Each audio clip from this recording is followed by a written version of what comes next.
എല്ലാവർക്കും ജുറാസ് കൊമേഴ്സിന്റെ പുതിയൊരു വീഡിയോയിലേക്ക് സ്വാഗതം. ഈ വീഡിയോയിൽ നമ്മൾ ഡിസ്കസ് ചെയ്യുന്നത് fourth semester BCom BBA banking and insurance സബ്ജക്റ്റിലെ മൊഡ്യൂൾ 3 ആണ്. മൊഡ്യൂൾ 3 എന്ന് പറയുമ്പോൾ ഇലക്ട്രോണിക് ബാങ്കിങ്ങിന്റെ മൊഡ്യൂളാണ്. അത്യാവശ്യം നിങ്ങൾക്ക് കൈന്നിട്ട് എഴുതാൻ പറ്റിയൊരു മൊഡ്യൂളാണ്. ഒരു ബേസിക് ഐഡിയ ഉണ്ടെങ്കിൽ തന്നെ നമുക്ക് ഈ ഒരു മൊഡ്യൂളിൽ നിന്ന് മാക്സിമം സ്കോർ ചെയ്യാൻ പറ്റും. ഈ മൊഡ്യൂളിലെ എല്ലാ ഇമ്പോർട്ടൻറ്റ് ടോപ്പിക്കുകളും വളരെ സിമ്പിൾ ആയിട്ട് നമുക്ക് ഈ ഒരു വീഡിയോ ക്ലാസ്സിലൂടെ ഡിസ്കസ് ചെയ്യാം. ആദ്യം തന്നെ ഇ ബാങ്കിങ് എന്താണെന്ന് നമുക്കറിയാം. അത് പല പേരുകളിൽ അറിയപ്പെടുന്നുണ്ട്. ഡിജിറ്റൽ ബാങ്കിങ് എന്നും വെബ് ബാങ്കിങ് എന്നും ഓൺലൈൻ ബാങ്കിങ് എന്നൊക്കെ പല പേരുകളിൽ അറിയപ്പെടുന്നുണ്ട്. അതുകൊണ്ട് തന്നെ ഈ ചാപ്റ്ററിൽ virtual banking, online banking, web banking ഇതൊക്കെ ചോദിച്ചാൽ സെയിം ആണ്. അതിൽ കൺഫ്യൂഷൻ അടിക്കരുത്. അത് നമ്മളെ പഠിപ്പിച്ചിട്ടില്ലല്ലോ, അല്ലെങ്കിൽ ടെക്സ്റ്റിൽ ഇല്ലല്ലോ, വീഡിയോ ക്ലാസ്സിൽ കണ്ടിട്ടില്ലല്ലോ എന്നുള്ള ആ ഒരു കൺഫ്യൂഷൻ ഉണ്ടാവാൻ പാടില്ല. ചിലപ്പോൾ എക്സാമിന് what do you mean by online banking എന്നായിരിക്കും. അപ്പോൾ ഈ സെയിം മീനിങ് തന്നെയാണ്, അല്ലെങ്കിൽ വിർച്വൽ ബാങ്കിങ് ആയിരിക്കും ചോദിക്കുക. അപ്പോൾ അതിൽ കൺഫ്യൂഷൻ അടിക്കേണ്ട ആവശ്യമില്ല. അപ്പോൾ നമുക്ക് ആദ്യം ഇ ബാങ്കിങ് എന്താണെന്ന് നോക്കാം. E banking business done through electronically is called e banking. അതായത് ഇലക്ട്രോണിക് ഉപകരണങ്ങളുടെ സഹായത്തോടുകൂടി ബാങ്കിങ് ബിസിനസ് ചെയ്യുകയാണെങ്കിൽ അതിനെയാണ് ഇ ബാങ്കിങ് എന്ന് പറയുന്നത്. ക്ലിയർ ആയോ? Banking business done through electronically, അതായത് ബാങ്കുകളുടെ ബിസിനസ്സുകൾ അല്ലെങ്കിൽ ബാങ്കിങ് ട്രാൻസാക്ഷൻസുകൾ ഇലക്ട്രോണിക് ഡിവൈസസിന്റെ സഹായത്തോടു കൂടി ചെയ്യുകയാണെങ്കിൽ അതിനെയാണ് ഇ ബാങ്കിങ് എന്ന് പറയുന്നത്. It is also called online banking or web banking. E banking online banking എന്നും വെബ് ബാങ്കിങ് എന്നും അതേപോലെ തന്നെ വിർച്വൽ ബാങ്കിങ് എന്നൊക്കെ അറിയപ്പെടുന്നുണ്ട്. അപ്പൊ നമ്മൾ ഇ ബാങ്കിങ്, അതായത് ചാപ്റ്ററിന്റെ പേര് തന്നെ ഇ ബാങ്കിങ് ആണ്. ഇ ബാങ്കിങ് എന്താണെന്ന് പഠിച്ചു കഴിഞ്ഞു. അപ്പൊ എല്ലാവരും അത് ഓർത്തു വെക്കുക. ഇലക്ട്രോണിക് ട്രാൻസാക്ഷൻസ് ആണ് ഇ ബാങ്കിങ്, അല്ലെങ്കിൽ ബാങ്കിങ് ബിസിനസ് ഇലക്ട്രോണിക്കലി ഡൺ ചെയ്യുന്നതിനെ, അവിടുത്തെ കാര്യങ്ങളെല്ലാം ഇലക്ട്രോണിക് ഉപകരണങ്ങളുടെയും അല്ലെങ്കിൽ ഓൺലൈൻ സർവീസസിലൂടെയും ചെയ്യുന്നതിനെയാണ് ഇ ബാങ്കിങ് എന്ന് പറയുന്നത്. ഇപ്പൊ ഇനി ഇ ബാങ്കിങ് ചോദിച്ചാൽ നിങ്ങൾക്ക് ഈ 2 ലൈൻ മാത്രമല്ല, നിങ്ങൾക്ക് കുറേ നിങ്ങളേതായ രീതിയിൽ എഴുതാൻ പറ്റും. അപ്പൊ നമ്മൾ ഇ ബാങ്കിങ് എന്താണെന്ന് സെറ്റാക്കി. Banking business done through electronically. അടുത്തതാണ് differences between traditional banking and online banking. Previous ഇയറിൽ 5 മാർക്കിന് ചോദിച്ചു കണ്ടിട്ടുണ്ട്. ട്രഡീഷണൽ ബാങ്കിങ്ങും ഓൺലൈൻ ബാങ്കിങ്ങും തമ്മിലുള്ള ഡിഫറൻസസ്. അപ്പൊ നമുക്ക് ഡീറ്റെയിൽഡ് ആയിട്ട് നോക്കാം എന്തൊക്കെയാണ് ട്രഡീഷണൽ ബാങ്കിങ്ങും ഇ ബാങ്കിങ്ങും തമ്മിലുള്ള പ്രധാനപ്പെട്ട ഡിഫറൻസസ് എന്ന്. Traditional banking not offer 24/7 services. നമുക്കറിയാം e banking offer 24/7 services. Online ബാങ്കിങ്ങിലൂടെ ആഴ്ചയിൽ 7 ദിവസവും 24 മണിക്കൂറും നമുക്ക് സേവനം ലഭിക്കും. എന്നാൽ ട്രഡീഷണൽ ബാങ്കിങ് അങ്ങനെയല്ല. 9 മണി മുതൽ 5 മണി വരെയുള്ള ബാങ്കിന്റെ ടൈം ഉണ്ട്. ആ ടൈമിൽ മാത്രമേ നമുക്ക് എന്ത് ചെയ്യുള്ളൂ? സർവീസ് ലഭിക്കുകയുള്ളൂ. അതായത് it is not offer 24/7 services. Traditional ബാങ്കിങ്ങിൽ നമുക്ക് 24 മണിക്കൂറും സേവനം ലഭിക്കില്ല. But e banking offer 24/7 services. ആഴ്ചയിൽ 7 ദിവസവും 24 മണിക്കൂറും സേവനം ഈ ബാങ്കിൽ കിട്ടും. It not offer traditional banking, it is not offer. നിങ്ങൾക്ക് പഠിക്കാൻ പറ്റുന്ന ഏറ്റവും സിമ്പിൾ ആയിട്ടുള്ള, പരീക്ഷയ്ക്കൊക്കെ ഓർത്തെഴുതാൻ പറ്റുന്ന ആ ഒരു രീതിയിലുള്ള ഡിഫറൻസ് ആണ് നമ്മൾ നോട്ടുകളിൽ കൊടുത്തിട്ടുള്ളത്. എല്ലാ നോട്ടുകളും തന്നെ ആ രീതിയിലാണ് കൊടുക്കുന്നത്. അപ്പൊ നമ്മുടെ ചാനൽ ഇതുവരെ സബ്സ്ക്രൈബ് ചെയ്യാത്തവരാണെങ്കിൽ സബ്സ്ക്രൈബ് ചെയ്യാം കേട്ടോ. രണ്ടാമത്തെ ഡിഫറൻസ് ആണ് traditional banking not fast and efficient. E ബാങ്കിങ്ങിനെ കമ്പയർ ചെയ്യുമ്പോൾ ട്രഡീഷണൽ ബാങ്കിങ് അത്രയ്ക്ക് ഫാസ്റ്റും എഫിഷ്യൻറ്റും അല്ല. എന്നാൽ e banking fast and efficient. E banking ഫാസ്റ്റും എഫിഷ്യൻറ്റുമാണ്. ട്രഡീഷണൽ ബാങ്കിങ്ങിൽ it has high chance for errors ഉണ്ടാവാനുള്ള ഹൈ ചാൻസ് കാണുന്നുണ്ട് ട്രഡീഷണൽ ബാങ്കിങ്ങിൽ. എന്നാൽ ഈ ബാങ്കിങ്ങിൽ it has low chance for errors. E ബാങ്കിങ്ങിൽ എറേഴ്സ് ഉണ്ടാവാനുള്ള ലോ ചാൻസ്, കുറഞ്ഞ ചാൻസേ കാണുന്നുള്ളൂ. അടുത്തത് traditional banking is limited to a physical site. അതൊരു ഫിസിക്കൽ സൈറ്റിൽ ലിമിറ്റഡ് ആണ്. അതായത് നമുക്കറിയാം ഒരു ബിൽഡിംഗ് ഉണ്ടാവും, കാനറ ബാങ്കിന്റെ ഒരു ബിൽഡിംഗ്, അല്ലെങ്കിൽ SBIയുടെ ഒരു ബിൽഡിംഗ്, അങ്ങനെ ബാങ്കുകൾക്കൊക്കെ ഒരു ബിൽഡിംഗ് ഉണ്ടായിരിക്കും, അല്ലെങ്കിൽ ഒരു ഫിസിക്കൽ സൈറ്റ് ഉണ്ടായിരിക്കും. എന്നാൽ it is not limited to physical site. Online ബാങ്കിങ്ങിന് അങ്ങനെ ഫിസിക്കൽ സൈറ്റുകളൊന്നുമില്ല. നമ്മളെ ബാങ്ക് അക്കൗണ്ട് മൊബൈലിലൂടെ കയറുന്നു, കാര്യങ്ങൾ ചെയ്യുന്നു അല്ലേ. Traditional banking is suitable to illiterate, അതായത് അധികം വിദ്യാഭ്യാസമില്ലാത്ത, അക്ഷരാഭ്യാസം ഇല്ലാത്ത, ഇല്ലിറ്ററേറ്റ് ആയിട്ടുള്ള ആളുകൾക്ക് ട്രഡീഷണൽ ബാങ്കിങ് സ്യൂട്ടബിൾ ആണ്. എന്നാൽ e banking is not suitable to illiterate അല്ലേ. അതായത് നമ്മുടെ മൊബൈൽ ഫോൺ ഉപയോഗിക്കാനും ഇംഗ്ലീഷൊക്കെ വായിക്കാനും എഴുതാനും ഒക്കെ അത്യാവശ്യം അറിയുന്നവർക്ക് ഓൺലൈൻ ബാങ്കിങ് സാധ്യമാവുകയുള്ളൂ, അല്ലാതെ ഇല്ലിറ്ററേറ്റ് ആയിട്ടുള്ള അക്ഷരാഭ്യാസം ഇല്ലാത്ത ആളുകൾക്ക് സാധ്യമാകില്ല. അപ്പൊ നമ്മൾ ഒരുപാട് ഡിഫറൻസ് ഞാൻ ഈ ഒരു നോട്ടിൽ കൊടുത്തിട്ടുണ്ട്, അതെല്ലാം പഠിക്കുക. അപ്പൊ ആദ്യത്തെ 5 എണ്ണം നമ്മൾ പഠിച്ചു കഴിഞ്ഞു. ഏറ്റവും പ്രധാനപ്പെട്ട 5 ഡിഫറൻസ് ആണ് ട്രഡീഷണൽ ബാങ്കിങ്ങും ഇ ബാങ്കിങ്ങും തമ്മിൽ. അപ്പൊ ഒന്നും കൂടെ ഓർത്ത് നോക്കിക്കേ എന്തൊക്കെയാണ്. ഞാൻ പറയാറുണ്ട് എൻ്റെ വീഡിയോ ക്ലാസ്സിൽ ഞാൻ നിങ്ങളോട് എപ്പോഴും പറയുന്ന കാര്യം, നിങ്ങളൊരു അരമണിക്കൂർ വീഡിയോ ആണെങ്കിൽ ഒരു അരമണിക്കൂർ മാറ്റി വെക്കുക. ഡെയിലി ഒരു 30 മിനിറ്റ് മാത്രം നിങ്ങൾ പഠിക്കാൻ മാറ്റി വെച്ചാൽ മതി 4th സെം. എന്നിട്ട് എന്ത് ചെയ്യുക, ഞാൻ ക്ലാസ് എടുക്കുമ്പോൾ എൻ്റെ വീഡിയോ ക്ലാസ് കേട്ടുകൊണ്ട് നിങ്ങൾ ആ പോയിന്റ്സ് നോട്ട് ചെയ്ത് ഓരോ ഏരിയ കഴിയുമ്പോഴും, ഇപ്പം ഡിഫറൻസ് ഞാൻ ക്ലാസ് എടുത്ത് കഴിഞ്ഞാൽ ആ പോയിന്റ് നോട്ട് ചെയ്ത് വെച്ചത് ഒരു പ്രാവശ്യം വായിച്ച് നോക്കിയിട്ട് ജസ്റ്റ് ഒന്ന് മെമ്മറൈസ് ചെയ്യുക. അപ്പം നിങ്ങൾക്ക് ആ പോയിന്റ്സ് ഓർമ്മയിലുണ്ടാവും. പിന്നീട് എക്സാമിൻ്റെ തലേ ദിവസം ഒന്ന് റിവൈസ് ചെയ്താൽ മതി, നിങ്ങൾക്ക് ആൻസേഴ്സ് ഓർമ്മയുണ്ടാവും. അപ്പം ആ രീതിയിൽ പഠിക്കാൻ ശ്രമിക്കുക. ഓക്കെ. അപ്പോൾ ഒന്നാമത്തത് 24/7 സർവീസ് ഓഫർ ചെയ്യുന്നുണ്ട് ഇ ബാങ്കിങ്. എന്നാൽ ട്രഡീഷണൽ ബാങ്കിങ് അത് ഓഫർ ചെയ്യുന്നില്ല. E banking fast and efficient ആണ്, traditional banking not fast and efficient. E ബാങ്കിങ്ങിൽ ലോ ചാൻസ് ഫോർ എറേഴ്സ് ആണ്, ട്രഡീഷണൽ ബാങ്കിങ്ങിൽ ഹൈ ചാൻസ് ഫോർ എറേഴ്സ് ആണ്. E banking limited to physical site ആണ്, traditional banking e banking not limited to physical site ആണ്, traditional banking limited to physical site. അതുപോലെ e banking not suitable to illiterate ആയിട്ടുള്ള ആളുകൾക്ക് suitable അല്ല, എന്നാൽ traditional banking illiterate ആയിട്ടുള്ള ആളുകൾക്ക് suitable ആണ്. അപ്പോൾ ആ 5 എണ്ണം ക്ലിയർ ആയല്ലോ. ഇനി 6ാമത്തത് പഠിക്കാം. Traditional banking not requires internet. Traditional bank ഇന്റർനെറ്റിന്റെ ആവശ്യമില്ല, എന്നാൽ online banking required internet. Online ബാങ്കിങ്ങിൽ ഇന്റർനെറ്റ് വേണമല്ലോ അല്ലേ, ഇന്റർനെറ്റ് ബാങ്കിങ് അല്ലേ അത്. അടുത്തതാണ് ട്രഡീഷണൽ ബാങ്കിങ്ങിന്റെ ട്രാൻസാക്ഷൻ കോസ്റ്റ് ഹൈ ആണ്, ഇ ബാങ്കിങ്ങിന്റെ ട്രാൻസാക്ഷൻ കോസ്റ്റ് ലോ ആണ്. അടുത്തത് ട്രഡീഷണൽ ബാങ്കിങ്ങിന്റെ ഓപ്പറേഷണൽ കോസ്റ്റ് ഹൈ ആണ്, ഇ ബാങ്കിങ്ങിന്റെ ഓപ്പറേഷണൽ കോസ്റ്റ് ലോ ആണ്. അപ്പോൾ ട്രഡീഷണൽ ബാങ്കിങ്ങിന്റെ ട്രാൻസാക്ഷൻ കോസ്റ്റും ഓപ്പറേഷണൽ കോസ്റ്റും ഹൈ ആണ്, ഇ ബാങ്കിങ്ങിന്റെ ട്രാൻസാക്ഷൻ കോസ്റ്റും അതുപോലെ തന്നെ ഓപ്പറേഷണൽ കോസ്റ്റും ലോ ആണ്. അടുത്തത് ട്രഡീഷണൽ ബാങ്കിൽ ഫേസ് ടു ഫേസ് കോണ്ടാക്റ്റ് ആണ്, ഇ ബാങ്കിങ്ങിൽ സ്ക്രീൻ ടു സ്ക്രീൻ കോണ്ടാക്റ്റ് ആണ്. നമുക്കറിയാം ട്രഡീഷണൽ ബാങ്കിങ് എന്ന് പറയുമ്പോൾ സാധാരണ നമ്മളൊരു കസ്റ്റമറായിട്ട് ബാങ്ക് പോയാൽ ആ ബാങ്കേഴ്സുമായിട്ട് നമുക്ക് മുഖത്തോട് മുഖം നോക്കി സംസാരിക്കാം അല്ലേ, ഫേസ് ടു ഫേസ് കോണ്ടാക്റ്റ് ആണ്. എന്നാൽ നമ്മൾ മൊബൈൽ ഫോണിന്റെ സഹായത്തോടു കൂടിയാണ് ബാങ്കിങ് ട്രാൻസാക്ഷൻ ചെയ്യുന്നതെങ്കിൽ സ്ക്രീൻ ടു സ്ക്രീൻ ആണല്ലേ. അപ്പോൾ ട്രഡീഷണൽ ബാങ്കിങ് ഒരു ഫേസ് ടു ഫേസ് കോണ്ടാക്റ്റ് ഉണ്ടായിരിക്കും, ഇ ബാങ്കിങ്ങിൽ സ്ക്രീൻ ടു സ്ക്രീൻ കോണ്ടാക്റ്റ് ആയിരിക്കും. ട്രഡീഷണൽ ബാങ്ക് ഒരു ഫിസിക്കൽ സെക്യൂരിറ്റിയാണ് പ്രൊവൈഡ് ചെയ്യുന്നത്, ഇ ബാങ്കിങ് ഡിജിറ്റൽ സെക്യൂരിറ്റിയാണ് പ്രൊവൈഡ് ചെയ്യുന്നത്. ട്രഡീഷണൽ ബാങ്കിങ്ങിൽ സ്ലോ ട്രാൻസാക്ഷൻ പ്രോസസ്സിംഗ്, ഓരോ ട്രാൻസാക്ഷനും പ്രോസസ്സ് ചെയ്യാൻ ഒരുപാട് സമയമെടുക്കും, സ്ലോ ആയിരിക്കും ട്രഡീഷണൽ ബാങ്കിങ്. ഓൺലൈൻ ബാങ്കിങ് അങ്ങനെയല്ല, ഫാസ്റ്റ് ആയിരിക്കും ട്രാൻസാക്ഷൻ പ്രോസസ്സിംഗ്. അതുപോലെ ട്രഡീഷണൽ ബാങ്കിങ്ങിൽ റെക്കോർഡുകളെല്ലാം മാനുവൽ രീതിയിലായിരിക്കും ക്രിയേറ്റ് ചെയ്യുക അല്ലെങ്കിൽ കീപ്പ് ചെയ്യുക, ഇ ബാങ്കിങ്ങിൽ ഓട്ടോമേറ്റഡ് ആയിട്ടായിരിക്കും റെക്കോർഡ്സ് കീപ്പ് ചെയ്യുക. ട്രഡീഷണൽ ബാങ്കിങ്ങിൽ മോർ പേപ്പർ വർക്ക്, ഒരുപാട് പേപ്പർ വർക്ക് ഉണ്ടാവും, ഇ ബാങ്കിങ്ങിൽ less paper work. Traditional bank time consuming ആണ്. ഇപ്പൊ തന്നെ നമുക്കൊരു പൈസ ട്രാൻസ്ഫർ ചെയ്യണം, എൻ്റെ ഫ്രണ്ടിന് എനിക്കൊരു 5000 രൂപ കൊടുക്കണം. അപ്പൊ ഞാൻ ട്രഡീഷണൽ ബാങ്കിങ് ആണ് ഫോളോ ചെയ്യുന്നതെങ്കിൽ ഞാൻ ബാങ്കിൽ പോയി എൻ്റെ വീട്ടിൽ നിന്ന് വണ്ടി എടുത്ത് ഒരു 15 മിനിറ്റ് എൻ്റെ ആ ഒരു 15 മിനിറ്റ് ചിലവാക്കി ഞാൻ ബാങ്ക് പോയി അവിടെ ക്യൂ നിന്ന് കുറേ സമയം എടുക്കും അല്ലേ. എന്നാൽ ആ 5000 രൂപ ഗൂഗിൾ പേയിലൂടെ എനിക്ക് വിത്തിൻ സെക്കൻഡ് ചെയ്യാൻ പറ്റും. അപ്പോൾ ട്രഡീഷണൽ ബാങ്കിങ്ങിൽ ടൈം കൺസ്യൂമിംഗ് ആണ്, e banking less time consuming ആണ്. ട്രഡീഷണൽ ബാങ്കിങ്ങിൽ ഡയറക്റ്റ് ആയിട്ട് കസ്റ്റമേഴ്സിന് സപ്പോർട്ട് കിട്ടും, എന്നാൽ ഇ ബാങ്കിങ്ങിൽ ഓൺലൈൻ കസ്റ്റമർ സപ്പോർട്ടേ കിട്ടുകയുള്ളൂ.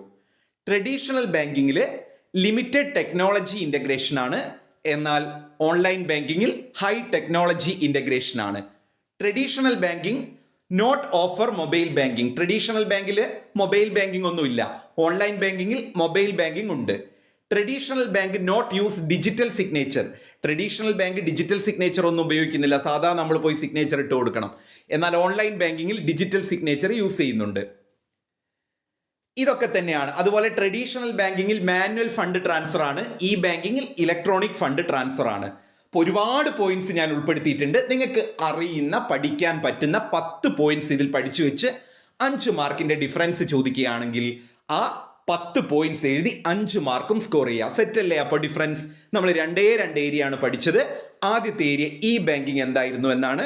Banking business done through electronically is called e banking. It is also called web banking, online banking, digital banking, virtual banking etcetera. പിന്നെ ഡിഫറൻസിൽ നിങ്ങൾക്ക് എളുപ്പമുള്ള 10 പഠിച്ചു വെക്കുക.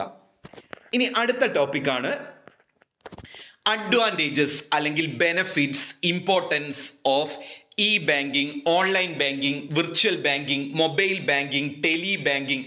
ഇതിൻ്റെ എല്ലാം, അതായത് എന്ത് ബാങ്ക് കണ്ടാലും, ഞാനിവിടെ അത് എല്ലാ പേരും കൊടുത്തിട്ടില്ല, ഇ ബാങ്കിങ്ങിൻ്റെയും ഓൺലൈൻ ബാങ്കിങ്ങിൻ്റെയും മൊബൈൽ ബാങ്കിങ്ങിൻ്റെയും അതുപോലെ തന്നെ ടെലി ബാങ്കിങ്ങിൻ്റെയും അതുപോലെ ഡോർ സ്റ്റെപ്പ് ബാങ്കിങ്ങിൻ്റെയും അങ്ങനെ ഏത് type banking, e payment, electronic പേയ്മെൻറ്റിൻ്റെയും ഒക്കെ ബയോമെട്രിക്സ് പേയ്മെൻറ്റിൻ്റെയും എല്ലാം advantage, benefit, features, importance, need ഇതൊക്കെ ചോദിച്ചാൽ എഴുതാൻ പറ്റുന്ന പോയിന്റ്സ് ആണിത്. ഒന്നാമത്തത്, ഇറ്റ് ഓഫർ 24/7 സർവീസസ്. 24 മണിക്കൂറും ആഴ്ചയിൽ 7 ദിവസവും നമുക്ക് എന്ത് കിട്ടും? ഈ ഓൺലൈൻ ബാങ്കിങ്ങിൻ്റെയും വിർച്വൽ ബാങ്കിങ്ങിൻ്റെയും മൊബൈൽ ബാങ്കിങ്ങിൻ്റെയും ടെലി ബാങ്കിങ്ങിൻ്റെയും എല്ലാം സർവീസ് ലഭിക്കും. It is fast, efficient and effective. നമ്മൾ ഡിഫറൻസിൽ പറഞ്ഞ പോയിന്റ്സ് തന്നെയാണ് ഏകദേശം. ഓൺലൈൻ ബാങ്കിങ് ഫാസ്റ്റ് ആണ്, എഫിഷ്യൻ്റ് ആണ്, എഫക്റ്റീവ് ആണ്. അടുത്തത്, ഓൺലൈൻ ബാങ്കിങ് ഈസ് കൺവീനിയൻറ്റ്. ഓരോ കസ്റ്റമേഴ്സിനും വളരെ കൺവീനിയൻ്റ് ആയിരിക്കും ഓൺലൈൻ ബാങ്കിങ്. അതായത് എനിക്കിപ്പോൾ രാത്രി ഒരു പൈസ ട്രാൻസ്ഫർ ചെയ്യണം അല്ലേ, അപ്പോഴാണ് എനിക്ക് ഫ്രീ ആയത്. ഇപ്പം എനിക്ക് രാത്രി ബാങ്ക് പോകാൻ പറ്റുമോ? ഇല്ല. എനിക്ക് കൺവീനിയൻ്റ് ആയിട്ട് എന്ത് ചെയ്യാം? ഗൂഗിൾ പേ ഉപയോഗിച്ചുകൊണ്ട് പൈസ ട്രാൻസ്ഫർ ചെയ്യാം, അല്ലെങ്കിൽ മറ്റ് മെത്തേഡ്സ് ഉപയോഗിച്ചുകൊണ്ട് ഓൺലൈനായിട്ട് ഫണ്ട് ട്രാൻസ്ഫർ ചെയ്യാം. അപ്പോൾ എനിക്ക് എൻ്റെ കൺവീനിയൻ്റ് ആയിട്ടുള്ള സമയത്ത്, അത് ബാങ്കിൻ്റെ ടൈം എപ്പോഴാണ്? 9 മണി മുതൽ 5 മണി വരെയാണ്. ആ സമയത്തല്ല, എനിക്ക് ഏത് സമയം വേണമെങ്കിലും ഓൺലൈനായിട്ട് ഫണ്ട് ട്രാൻസ്ഫർ ചെയ്യാം എൻ്റെ കൺവീനിയൻസിനനുസരിച്ച്. അപ്പോൾ ഇതിൻ്റെ എല്ലാം ഒരു ബെനിഫിറ്റ് ആണ്. It offers 24/7 services. It is fast, efficient and effective. It is convenient. അടുത്തത്, it has low chance of errors. Errors ഉണ്ടാവാനുള്ള സാധ്യത കുറവാണ്. അതുപോലെ തന്നെ it has low transaction cost. ഇതിന് ട്രാൻസാക്ഷൻ കോസ്റ്റ് കുറവാണ്. It has low operational cost. Operational cost കുറവാണ്. പിന്നെ വരുന്നതാണ് ഇറ്റ് ഓഫർ ഡിജിറ്റൽ സെക്യൂരിറ്റി. അതായത് online banking digital security offer ചെയ്യുന്നുണ്ട്. അതുപോലെ it offer electronic fund transfer. അതായത് ഇലക്ട്രോണിക് രീതിയിൽ ഫണ്ട് ട്രാൻസ്ഫർ ചെയ്യാം. It offer mobile banking. Mobile banking facilities offer ചെയ്യുന്നുണ്ട്. It provides better customer services. Online banking better customer services provide ചെയ്യുന്നുണ്ട്. It is not limited to a physical site. ഒരു bank ബിൽഡിങ്ങിൽ ഒതുങ്ങിപ്പോകുന്നില്ല. നമുക്ക് നമ്മുടെ mobile phone ഉപയോഗിച്ചുകൊണ്ടും computer ഉപയോഗിച്ചുകൊണ്ടും ചെയ്യാം. It provides variety of services. Online ബാങ്കിങ്ങിലൂടെ ബാങ്ക് ഒരുപാട് തരത്തിലുള്ള വെറൈറ്റി സർവീസസ് പ്രൊവൈഡ് ചെയ്യുന്നുണ്ട്. അപ്പോൾ ഇപ്പോൾ നമ്മൾ പഠിച്ചത് online banking, digital banking, virtual banking, web banking, tele banking, mobile banking, electronic payment, ഇതിൻ്റെ എല്ലാം അഡ്വാൻറ്റേജ്, ബെനഫിറ്റ്, ഇമ്പോർട്ടൻസ് ആയിട്ട് കോമൺ ആയിട്ട് എഴുതാൻ പറ്റുന്ന പോയിന്റ് ആണിത്. അപ്പം ഇതൊന്ന് സെറ്റാക്കി വെക്കുക. ഡിഫറൻസ് ഓൾറെഡി പഠിച്ചവർക്ക് വലിയ പ്രയാസം ഉണ്ടാവില്ല. 24/7 services, fast, efficient and effective, convenient, low chance of errors, low transaction cost, low operation cost, digital security offer ചെയ്യുന്നുണ്ട്, ഇലക്ട്രോണിക് ഫണ്ട് ട്രാൻസ്ഫർ ഓഫർ ചെയ്യുന്നുണ്ട്, മൊബൈൽ ബാങ്കിങ് ഓഫർ ചെയ്യുന്നുണ്ട്, ബെറ്റർ കസ്റ്റമർ സർവീസ് പ്രൊവൈഡ് ചെയ്യുന്നു. ഇനി disadvantages of e banking. E ബാങ്കിങ്ങിൻ്റെ ഒരു 5 ഡിസഡ്വാൻറ്റേജും കൂടെ പഠിച്ചു വെച്ചോ. ചിലപ്പോൾ എസ്സേ ചോദിക്കും, what is e banking, what are the advantages and disadvantages of e banking. E ബാങ്കിങ്ങിൻ്റെ 5 ഡിസഡ്വാൻറ്റേജ്. ഒന്ന്, it is difficult for beginners. തുടക്കക്കാർക്ക് ബുദ്ധിമുട്ടായിരിക്കും. അതുവരെ ട്രഡീഷണൽ ആയിട്ട് ബാങ്കിൽ പോയി കാര്യങ്ങൾ ചെയ്തൊരു വ്യക്തിക്ക് പെട്ടെന്ന് ഒരു ഓൺലൈൻ ബാങ്കിങ്ങിലേക്ക് മാറുമ്പോൾ ഒരുപാട് കാര്യങ്ങൾ, ഒരുപാട് ആപ്പുകൾ ഡൗൺലോഡ് ചെയ്യേണ്ടി വരും, ഒരുപാട് ഇൻഫർമേഷൻ അതിൽ സെറ്റ് ചെയ്യേണ്ടി വരും. അങ്ങനെയുള്ള കാര്യങ്ങളൊക്കെ ആകുമ്പോൾ അതിൻ്റെതായ ഒരു ബുദ്ധിമുട്ടും പ്രയാസവും ഉണ്ടാവും തുടക്കക്കാർക്ക്. അതൊരു ലിമിറ്റേഷൻ ആയിട്ടാണ് കണക്കാക്കുന്നത്, അല്ലെങ്കിൽ ഒരു ഡിസ്അഡ്വാൻറ്റേജ് ആയിട്ടാണ് കണക്കാക്കുന്നത്. അപ്പോൾ സംഭവം മനസ്സിലായല്ലോ. It is difficult for beginners, അതായത് ഓൺലൈൻ ബാങ്കിങ് ആദ്യമായിട്ട് ഉപയോഗിക്കുന്ന ആളുകൾക്ക് ചെറിയൊരു പ്രയാസം, ഡിഫിക്കൽട്ട് ഉണ്ടാകും. രണ്ടാമത്തേത്, it requires high startup cost. Online ബാങ്കിങ്ങിന് ഹൈ സ്റ്റാർട്ടപ്പ് കോസ്റ്റ് വേണം. എന്തുകൊണ്ടാ? ഒന്ന്, ഒരുപാട് കമ്പ്യൂട്ടറും കാര്യങ്ങളും വേണം അല്ലെ. രണ്ടാമതായിട്ട് ഒരുപാട് കമ്പ്യൂട്ടറിൽ എക്സ്പേർട്ട് ആയിട്ടുള്ള വർക്കേഴ്സിനെ റിക്രൂട്ട് ചെയ്യണം. മൂന്നാമതായിട്ട് നെറ്റ് കണക്ഷൻ ഉണ്ടായിരിക്കണം. ഇതിനെല്ലാം കൂടെ തന്നെ നല്ലൊരു കോസ്റ്റ് ആവും. അതാണ് പറയുന്നത് high initial cost. It require high startup, അല്ലെങ്കിൽ ഇനീഷ്യൽ എന്ന് ഓർത്താൽ മതി. ഇപ്പോൾ ഒന്നാമത്തെ ഡിസഡ്വാൻറ്റേജ് എന്തായിരുന്നു? Difficult for beginners. തുടക്കക്കാരെ സംബന്ധിച്ചിടത്തോളം ഓൺലൈൻ ബാങ്കിങ് അല്ലെങ്കിൽ ഇ ബാങ്കിങ് അല്ലെങ്കിൽ മൊബൈൽ ബാങ്കിങ് ഇത് ഡിഫിക്കൽട്ട് ആയിരിക്കും. രണ്ടാമതായിട്ട് it require high startup cost, വലിയൊരു സ്റ്റാർട്ടപ്പ് കോസ്റ്റ് വേണ്ടി വരും. മൂന്നാമതായിട്ട് it is not useful for illiterate people. നമുക്കറിയാം ഓൺലൈൻ ബാങ്കിങ് ചെയ്യണമെങ്കിൽ അത്യാവശ്യം ഇംഗ്ലീഷ് പരിജ്ഞാനം ഉണ്ടായിരിക്കണം, മൊബൈൽ ഫോണിനെ കുറിച്ച് നല്ല രീതിയിൽ അറിവുണ്ടായിരിക്കണം, അതിലോരോ നാവിഗേഷനും കാര്യങ്ങളൊക്കെ കൃത്യമായി അറിഞ്ഞിരിക്കണം. അതുകൊണ്ട് തന്നെ ഇല്ലിറ്ററേറ്റ് ആയിട്ടുള്ള അക്ഷരാഭ്യാസം ഇല്ലാത്ത ആളുകൾക്ക് അത് യൂസ്ഫുൾ ആയിരിക്കില്ല. അടുത്തത്, it is not useful in case of server down. ബാങ്കിന്റെ സെർവർ ഡൗൺ ആയാൽ അപ്പോൾ നമുക്കൊന്നും ചെയ്യാൻ പറ്റില്ല. നമുക്ക് എല്ലാവർക്കും അത് സംഭവിച്ചിട്ടുണ്ടാവും അല്ലേ, പല രീതിയിൽ. അപ്പം നമ്മുടെ ഗൂഗിൾ പേ തന്നെ പെട്ടെന്ന് ഒരു ദിവസം ഒരു സ്റ്റക്ക് ആയി പോയിട്ടില്ലായിരുന്നോ റീസെന്റ് അല്ലേ? അപ്പം നമുക്ക് പെട്ടെന്ന് ഒന്നും ചെയ്യാൻ പറ്റുന്നില്ല, നമ്മുടെ മൊബൈൽ റീചാർജ് ചെയ്യാൻ പറ്റുന്നില്ല, നമുക്ക് പെട്ടെന്ന് ഗൂഗിൾ പേ ചെയ്യാൻ പറ്റുന്നില്ല. ഹോട്ടലിൽ പോയിട്ട് ഫുഡ് കഴിച്ചു, ഒരുപാട് ട്രോൾസ് ഒക്കെ ആ സമയത്ത് ഇറങ്ങിയിട്ടുണ്ടായിരുന്നു. ഹോട്ടലിൽ പോയി ഫുഡ് കഴിച്ചു, പക്ഷേ ഗൂഗിൾ പേ വർക്ക് ആവുന്നില്ല, കയ്യിൽ ക്യാഷ് ഇല്ല. അതുപോലെ തന്നെ ഷോപ്പിംഗ് മാളിൽ പോയിട്ട് ഷോപ്പ് ചെയ്തു, പക്ഷെ നമുക്ക് പേ ചെയ്യാൻ പൈസ ഇല്ല, ഗൂഗിൾ പേയിലായിരുന്നു. അപ്പൊ അത്തരത്തിൽ ബാങ്കിന്റെ സെർവർ ഡൗൺ ആയി കഴിഞ്ഞാൽ അത് നെഗറ്റീവായിട്ട് അഫക്റ്റ് ചെയ്യും അല്ലേ. അതുപോലെ തന്നെ it always requires internet connection. ഇപ്പൊ എല്ലാവർക്കും എല്ലായ്പ്പോഴും ഇന്റർനെറ്റ് കണക്ഷനും വൈഫൈ ഫെസിലിറ്റീസും എല്ലാം ഉണ്ട്. എന്നാൽ പോലും ഒരു ലിമിറ്റേഷൻ ആയിട്ട് നമുക്ക് പറയാം, നമ്മളിപ്പം നമ്മളെ കാര്യം ചിന്തിക്കുന്നുള്ളൂ. ഇന്ത്യയിൽ തന്നെ മറ്റ് സംസ്ഥാനങ്ങളുണ്ട്, അവിടെയുള്ള എല്ലാവരും എപ്പോഴും ഇന്റർനെറ്റ് യൂസ് ചെയ്യുന്നവരും ഇന്റർനെറ്റ് കണക്ഷൻ ഉള്ള സ്ഥലങ്ങളും ഒന്നും തന്നെ അല്ല. അപ്പൊ ആ കാര്യം കൂടെ നമ്മൾ ചിന്തിക്കാം കേട്ടോ. അപ്പൊ it is always require internet connection, എല്ലായ്പ്പോഴും ഇന്റർനെറ്റ് കണക്ഷൻ ഉണ്ടായിരിക്കണം. അപ്പൊ നമ്മൾ ഓൺലൈൻ ബാങ്കിങ്ങിന്റെ ആ കാര്യവും കൂടെ പഠിച്ചു, അതായത് ഡിസഡ്വാൻറ്റേജ്. അപ്പൊ ഇത്രയും പഠിച്ച കാര്യം ഒന്ന് വെറുതെ നിങ്ങളൊന്ന് റിവൈസ് ചെയ്ത് നോക്കൂ. ആദ്യം ഇലക്ട്രോണിക് ബാങ്കിങ്ങിന്റെ മീനിങ് പഠിച്ചു, പിന്നെ നമ്മൾ 10-15ഓളം ഡിഫറൻസ് പഠിച്ചു, ദെൻ അഡ്വാൻറ്റേജ് പഠിച്ചു, ഡിസഡ്വാൻറ്റേജ് പഠിച്ചു. എന്തൊക്കെയാണ് ഡിസഡ്വാൻറ്റേജ്? വെറുതെ ഒന്ന് മലയാളത്തിൽ ഓർത്ത് നോക്കൂ. ബിഗിനേഴ്സിന് ഡിഫിക്കൽട്ട് ആണ്, ഇല്ലിറ്ററേറ്റ് ആയിട്ടുള്ള ആളുകൾക്ക് യൂസ്ഫുൾ ആയിരിക്കില്ല, ഇന്റർനെറ്റിന്റെ കണക്ഷൻ വേണം, ബാങ്കിന്റെ സെർവർ ഡൗൺ ആയാൽ പ്രശ്നമാണ്, അതുപോലെ തന്നെ നല്ല സ്റ്റാർട്ടപ്പ് കോസ്റ്റ് വേണ്ടി വരും. അടുത്തതാണ് dimensions of e banking. E ബാങ്കിങ്ങിന്റെ ഡയമെൻഷൻസ് എന്തൊക്കെയാണ്? ഒന്ന് കസ്റ്റമർ ടു ബാങ്ക്, മറ്റൊന്ന് ബാങ്ക് ടു ബാങ്ക്, മറ്റൊന്ന് electronic central banking, then internet procurement, digital payments, digital channels, automated transaction, any time anywhere banking, self services. ഇതൊക്കെയാണ് e ബാങ്കിങ്ങിന്റെ വ്യത്യസ്ത dimensions. മുൻപ് വളരെ കാലം മുമ്പ് 2016 ക്വസ്റ്റ്യൻ പേപ്പറിൽ ചോദിച്ചിട്ടുണ്ടായിരുന്നു ഇ ബാങ്കിങ്ങിന്റെ ഡയമെൻഷൻ. അതിനുശേഷം 9 കൊല്ലമായിട്ട് ചോദിച്ചിട്ടില്ല. എന്നാലും ജസ്റ്റ് ഒന്ന്, അതുകൊണ്ടാണ് ഞാൻ ഈ വീഡിയോ ക്ലാസ്സിൽ ഉൾപ്പെടുത്തിയത്. ജസ്റ്റ് ഒന്ന് ഓർത്തു പോയിക്കോ, ചോദിക്കാൻ ചെറിയൊരു സാധ്യതയേ ഉള്ളൂ, വലിയ സാധ്യതയൊന്നുമില്ല. ഇനി നിങ്ങൾക്ക് സ്കിപ്പ് ചെയ്യണേ സ്കിപ്പ് ചെയ്തോ. അപ്പോൾ ഇതാണ് dimensions of e banking. Okay, ഇതിന് പരീക്ഷയ്ക്ക് എക്സ്പ്ലനേഷൻ എഴുതണേ. ഒന്ന് കസ്റ്റമർ ടു ബാങ്ക്, ജസ്റ്റ് ഒന്ന് വായിച്ചു പോയാൽ മതി. C to B, B to B, electronic central banking, internet procurement, digital payments ഉണ്ട്, ഡിജിറ്റൽ ചാനൽസ് ഉണ്ട്, ഓട്ടോമേറ്റഡ് ട്രാൻസാക്ഷൻസ് ഉണ്ട്, any time banking, anywhere banking, self service. ബാങ്കിങ്ങിന്റെ എല്ലാ ക്വസ്റ്റ്യൻ പേപ്പറിലും സ്ഥിരമായിട്ട് ചോദിച്ചിട്ടുള്ള ഒരു ഏരിയ ആണ് ക്രെഡിറ്റ് കാർഡ്. ഞാൻ തന്നെ ഈ ഒരു വീഡിയോ, ഈ നോട്ട് പ്രിപ്പയർ ചെയ്യുമ്പോൾ ഞാൻ ക്വസ്റ്റ്യൻ പേപ്പർ എല്ലാം ഒന്ന് ചെക്ക് ചെയ്യും. ഒരുപാട് വർഷത്തെ ക്വസ്റ്റ്യൻ പേപ്പർ ചെക്ക് ചെയ്ത് നിങ്ങളുടെ സിലബസ് ചെക്ക് ചെയ്തിട്ടൊക്കെയാണ് നോട്ട് പ്രിപ്പയർ ചെയ്യുക. അപ്പോൾ എനിക്ക് മനസ്സിലായ ഒരു കാര്യം, ക്രെഡിറ്റ് കാർഡിൽ നിന്ന് ക്വസ്റ്റ്യൻ ഇല്ലാത്ത ഒരു ഏരിയ ഇല്ല. എപ്പോഴും ക്രെഡിറ്റ് കാർഡിൽ നിന്ന് ക്വസ്റ്റ്യൻ ഉണ്ട്. ഈ വർഷം നിങ്ങളുടെ ക്വസ്റ്റ്യൻ പേപ്പറിലും ക്രെഡിറ്റ് കാർഡിൽ നിന്ന് ക്വസ്റ്റ്യൻ വരട്ടെ. ക്രെഡിറ്റ് കാർഡ് എന്ന് പറഞ്ഞാൽ it is an electronic payment card. ഒന്നാമതായിട്ട് നിങ്ങൾ അതിന്റെ മീനിങ് എഴുതുമ്പോൾ ഓർത്ത് വെക്കേണ്ടത്, it is an electronic payment card that allow users to borrow money from their card issuer to make purchase or make bill. അപ്പോൾ അതൊരു ഇലക്ട്രോണിക് പേയ്മെന്റ് കാർഡാണ്.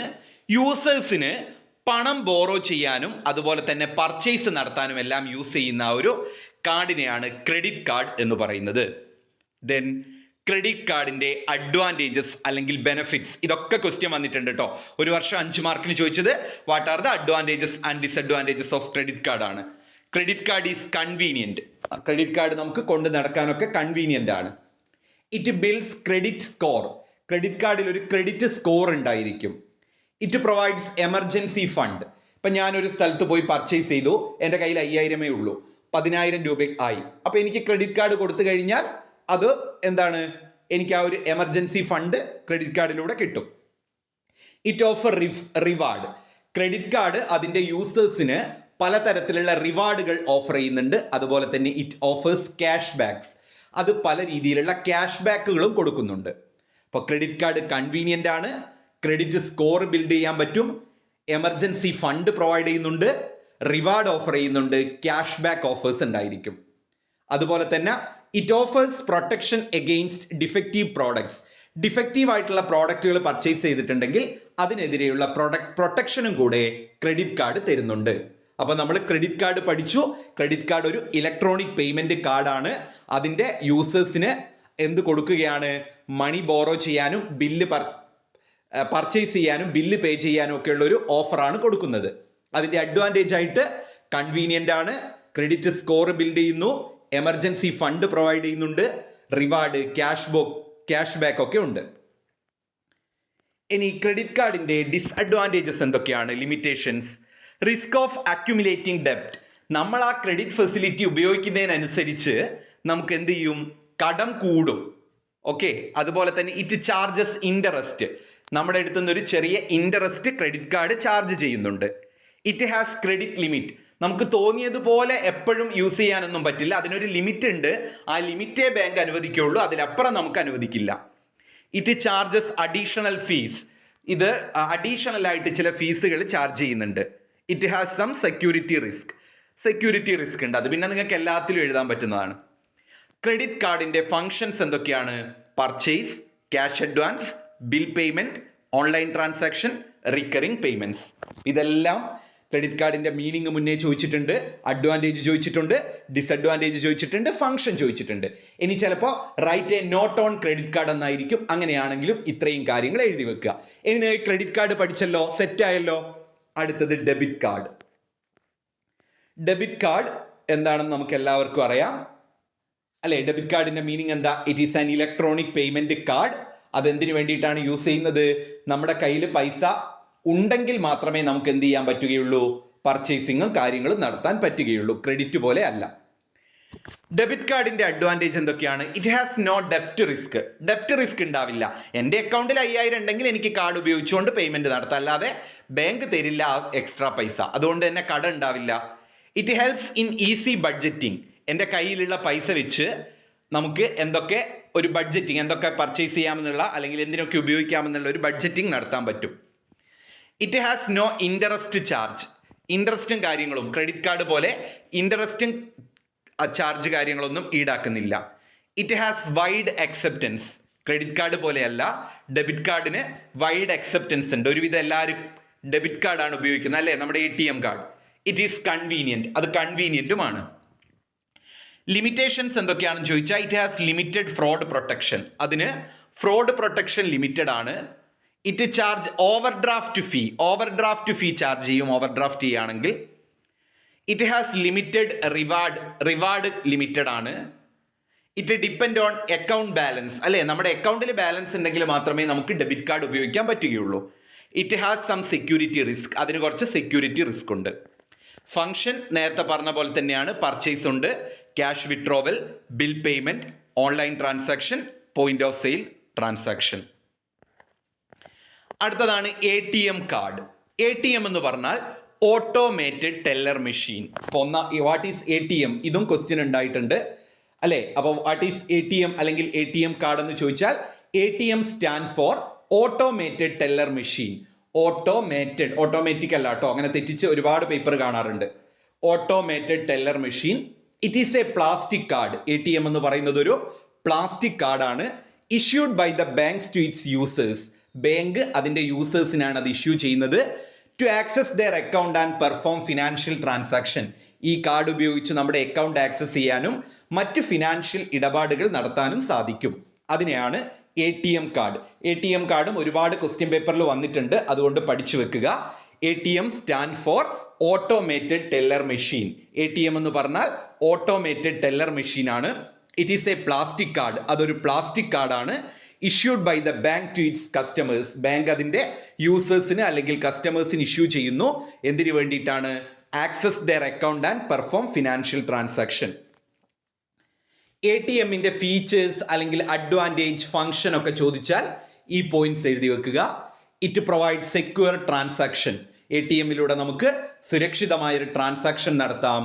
It provides 24/7 services. 24 മണിക്കൂറും സർവീസ് കിട്ടും. It enable cash withdrawal. നമുക്ക് cash പിൻവലിക്കാം. It allow balance enquiry. നമുക്ക് ATMയിലൂടെ balance check ചെയ്യാം. It enable fund transfer. ATMയിലൂടെ നമുക്ക് ഫണ്ട് ട്രാൻസ്ഫർ ചെയ്യാം. ഇതാണ് ATMന്റെ ഫംഗ്ഷനും ഫീച്ചേഴ്സും എല്ലാം തന്നെ. ATM പഠിച്ച് സെറ്റായില്ലേ? ഡെബിറ്റ് കാർഡ് പഠിച്ചു, ക്രെഡിറ്റ് കാർഡ് പഠിച്ചു, ATMും പഠിച്ചു. ATM എന്ന് പറഞ്ഞാൽ ഓട്ടോമേറ്റഡ് ടെല്ലർ മെഷീൻ ആണ്. അതൊരു പ്ലാസ്റ്റിക് കാർഡാണ്. ബാങ്ക് കസ്റ്റമേഴ്സിന് കൊടുക്കുന്നു അക്കൗണ്ട് ആക്സസ് ചെയ്യാനും അതുപോലെ തന്നെ ഫിനാൻഷ്യൽ ട്രാൻസാക്ഷൻ പെർഫോം ചെയ്യാനും. അതിൻ്റെ features: secure transaction, 24/7 service, cash withdrawal, balance checking, fund transfer. അടുത്തതാണ് സ്വിഫ്റ്റ്. ഇതും പ്രീവിയസ് ഇയറിലെല്ലാം തന്നെ 2 മാർക്കിനും 5 മാർക്കിനും വന്നിട്ടുണ്ട്. 5 മാർക്കൊന്നും എഴുതാൻ മാത്രമില്ല, എന്നാലും ചോദിച്ചിട്ടുണ്ട്. അപ്പം നമുക്ക് സ്വിഫ്റ്റ് പഠിച്ചു വെക്കാം.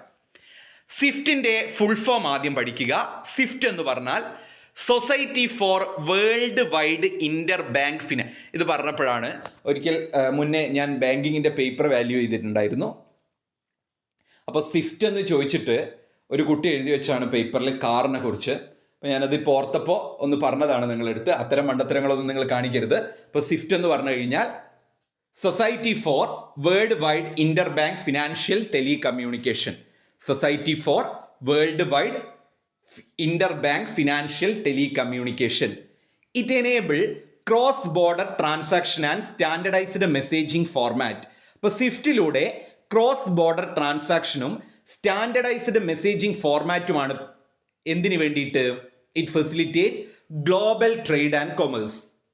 അപ്പം നിങ്ങൾക്ക് സ്വിഫ്റ്റ് ഇപ്പോഴും മനസ്സിലായിട്ടുണ്ടാവില്ല. ഞാൻ ഇങ്ങനെ പറഞ്ഞാലൊന്നും നിങ്ങൾക്ക് മനസ്സിലാവില്ല. ഒന്നുകൂടെ ഞാൻ ചുരുക്കി പറഞ്ഞുതരാം.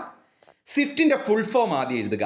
Society for world wide inter bank telecommunication. അതെന്തായാലും പഠിക്കണം. സംഭവം ഇത്രയേ ഉള്ളൂ. മെസ്സേജ്, അതായത് സ്റ്റാൻഡേർഡ് മെസ്സേജ് ഫോർമാറ്റ് പ്രൊവൈഡ് ചെയ്യുന്നുണ്ട്. അപ്പോൾ ആ സ്റ്റാൻഡേർഡ് മെസ്സേജ് ഫോർമാറ്റ് എന്നുള്ള ഉത്തരം നിങ്ങളുടെ ആൻസർ ഷീറ്റിൽ ഉണ്ടാവണം. ഓക്കെ, എന്തിനു വേണ്ടിയിട്ടാണ്? Facilitate global trade and commerce. Okay, അത്രയും ഓർത്താൽ മതി. സ്വിഫ്റ്റിൻ്റെ ഫീച്ചേഴ്സ് ആണ് സെക്യൂർ മെസ്സേജിങ്. സെക്യൂർ ആയിട്ട് സുരക്ഷിതമായിട്ട് നമുക്ക് മെസ്സേജ് ചെയ്യാം. Global connectivity. Global connectivity provide ചെയ്യുന്നുണ്ട്. Standardised messaging, reliable transaction, effective communication. അടുത്തതാണ് RTGS. RTGSും ഇമ്പോർട്ടൻ്റ് ഏരിയ ആണ്. RTGSന്റെ ഫുൾ ഫോം ആണ് real time gross settlement. RTGS, real time gross settlement. It is an online fund transfer mechanism. അപ്പോൾ RTGS എന്ന് കണ്ടാൽ നിങ്ങൾ ഓർത്ത് വെക്കേണ്ട ഒരൊറ്റ പോയിന്റ് ഓൺലൈൻ ഫണ്ട് ട്രാൻസ്ഫർ ആണ്. അപ്പോൾ ഓൺലൈനായിട്ട് ഫണ്ട് ട്രാൻസ്ഫർ ചെയ്യാനുള്ള ഒരു മെക്കാനിസത്തെയാണ് RTGS എന്ന് പറയുന്നത്. അപ്പോൾ RTGS എന്ന് പറഞ്ഞാൽ റിയൽ ടൈം ഗ്രോസ് സെറ്റിൽമെൻ്റ് ആണ്. It is an online fund transfer mechanism. It is provided by RBI. RBI ആണ് RTGS പ്രൊവൈഡ് ചെയ്യുന്നത്. ഓക്കെ, അപ്പോൾ RTGS stand for real time gross settlement. It is an online fund transfer mechanism. It is provided by RBI. RBI ആണ് അത് provide ചെയ്യുന്നത്. It facilitate online fund transfer from one bank to another bank, one bank account to another on real time basis without grace days.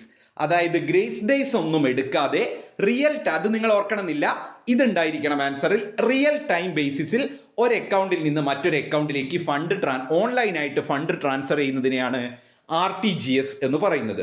അപ്പോൾ ഏകദേശം നിങ്ങൾക്ക് RTGS എന്താണെന്ന് മനസ്സിലായിട്ടുണ്ടാവും. RTGS എന്ന് പറഞ്ഞാൽ real time gross settlement. Real time gross സെറ്റിൽമെന്റിനെയാണ് RTGS എന്ന് പറയുന്നത്. അതൊരു ഓൺലൈൻ ഫണ്ട് ട്രാൻസ്ഫർ മെക്കാനിസം. ഓൺലൈനായിട്ട് ഒരു അക്കൗണ്ടിൽ നിന്ന് മറ്റൊരു അക്കൗണ്ടിലേക്ക് ഫണ്ട് ട്രാൻസ്ഫർ ചെയ്യുന്ന ഒരു രീതിയാണ് RTGS. വിത്തൗട്ട് ഗ്രേസ് ഡേയ്സ് എടുക്കാതെ on real time basis, real time എടുത്തുകൊണ്ട് മാത്രം ഒരു അക്കൗണ്ടിൽ നിന്ന് മറ്റൊരു അക്കൗണ്ടിലേക്ക് ഫണ്ട് ട്രാൻസ്ഫർ ചെയ്യുന്നു. അതിൻ്റെ ബെനിഫിറ്റ്, സിഗ്നിഫിക്കൻസ്, ഫീച്ചേഴ്സ് ഒക്കെ എന്തൊക്കെയാണ്? It facilitate fund transfer. Fund transfer facilitate ചെയ്യുന്നുണ്ട്. It is safe and secure fund transfer. അതായത് സേഫ് ആയിട്ടും സെക്യൂർ ആയിട്ടും നമുക്ക് ഫണ്ട് ട്രാൻസ്ഫർ ചെയ്യാം. It has lower remittance charge. Fund transfer ചെയ്യുന്നതിന് ചെറിയൊരു ചാർജ് മാത്രമേ ഈടാക്കുന്നുള്ളൂ. ഇറ്റ് ക്യാൻ ഡു ഓഫ്ലൈൻ ആയിട്ട് നമുക്ക് RTGS ചെയ്യാം. It is a real time settlement. ഇതൊരു റിയൽ ടൈം സെറ്റിൽമെന്റ് ആണ്. അപ്പം നമുക്ക് RTGSനെ കുറിച്ചൊരു ഐഡിയ വന്നു. അപ്പം നമ്മൾ ഓരോ ഏരിയയും ഫോക്കസ് ചെയ്ത് പോവുകയാണ്, ഇമ്പോർട്ടൻ്റ് ആയിട്ടുള്ള. RTGS എന്ന് പറഞ്ഞു കഴിഞ്ഞാൽ റിയൽ ടൈം ഗ്രോസ് സെറ്റിൽമെന്റ്. അതിനെയാണ് RTGS എന്ന് പറയുന്നത്. അത് പ്രൊവൈഡ് ചെയ്യുന്നത് RBI ആണ്. അത് ഇലക്ട്രോണിക് ഫണ്ട് ട്രാൻസ്ഫർ മെക്കാനിസം ആണ്. വൺ അക്കൗണ്ടിൽ നിന്ന് അനദർ അക്കൗണ്ടിലേക്ക് റിയൽ ടൈം ബേസിസിൽ ഫണ്ട് ട്രാൻസ്ഫർ ചെയ്യുന്നു വിത്തൗട്ട് ഗ്രേസ് ഡേയ്സ്. അതിൽ അഡ്വാൻറ്റേജ് എന്തൊക്കെയാണ്? It facilitate fund transfer facilitate ചെയ്യുന്നു. It is safe. അത്രയും ഓർത്താൽ മതി. ഞാൻ പറയുന്ന പോലെ ഷോർട്ടാക്കി പഠിച്ചോ. ഒന്നാമത്തത് ഫണ്ട് ട്രാൻസ്ഫർ, രണ്ടാമത്തത് സേഫ് ആൻഡ് സെക്യൂർ, മൂന്നാമത്തത് ലോ ട്രാൻസ്ഫർ ചാർജ്, നാലാമത്തത് ഓഫ്ലൈൻ ആയിട്ടും ചെയ്യാം, അഞ്ചാമത്തത് റിയൽ ടൈം സെറ്റിൽമെന്റ്. കഴിഞ്ഞു. അടുത്തതാണ് കോർ ബാങ്കിങ്. പ്രീവിയസ് ഇയറിൽ essay ചോദിച്ചതാണ് 10 മാർക്കിന്. What is core banking, what are the advantages and disadvantages of core banking എന്ന്. അപ്പോൾ നമുക്ക് ഈ ഒരു വീഡിയോയിലൂടെ കോർ ബാങ്കിങ് ഡീറ്റെയിൽഡ് ആയിട്ട് പഠിക്കാം. It simply means doing all banking operation of branches and head office by connecting to a central computer kept at data centre. ഇതൊന്നും കേട്ട് പേടിക്കേണ്ട, വളരെ സിമ്പിളാണ് കോർ ബാങ്കിങ് എന്ന് പറഞ്ഞാൽ. കോർ ബാങ്കിങ് എന്ന് പറഞ്ഞു കഴിഞ്ഞാൽ സംഭവം ഇത്രയേ ഉള്ളൂ. എല്ലാ ബാങ്കിങ് ഓപ്പറേഷനും, അതായത് ഒരു ബാങ്കിന് ഹെഡ് ഓഫീസും ഉണ്ടാവും ബ്രാഞ്ചും ഉണ്ടാവും അല്ലേ. ആ ഹെഡ് ഓഫീസിൻ്റെയും ബ്രാഞ്ചിൻ്റെയും എല്ലാം തന്നെ ഓപ്പറേഷൻസ് ഒരു സെൻട്രൽ കമ്പ്യൂട്ടർ ഉപയോഗിച്ചുകൊണ്ട്, ഒരൊറ്റ സെൻട്രൽ കമ്പ്യൂട്ടർ ഉപയോഗിച്ചുകൊണ്ട് എല്ലാ കാര്യങ്ങളും ചെയ്യുന്നതിനെയാണ് കോർ ബാങ്കിങ് എന്ന് പറയുന്നത്. അപ്പം നിങ്ങൾ ക്ലിയർ ആയിട്ടുണ്ടാവും. ഓർത്ത് വെക്കേണ്ട പോയിന്റ്സ് ഇതൊക്കെയാണ്. ഒന്ന്, ഡൂയിങ് ഓൾ ബാങ്കിങ് ഓപ്പറേഷൻ, എല്ലാ ബാങ്കിങ് ഓപ്പറേഷനും ചെയ്യുന്നത് of branches and head office by a central computer.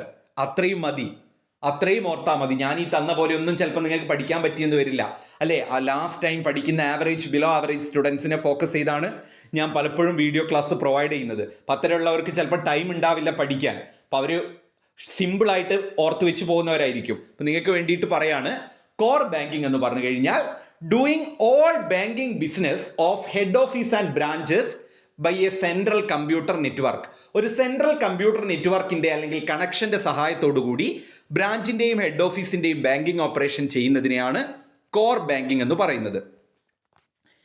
ഇനി നമുക്ക് കോർ ബാങ്കിങ്ങിന്റെ അഡ്വാൻറ്റേജസ് നോക്കാം. എന്തൊക്കെയാണ് കോർ ബാങ്കിങ്ങിന്റെ അഡ്വാൻറ്റേജസ്?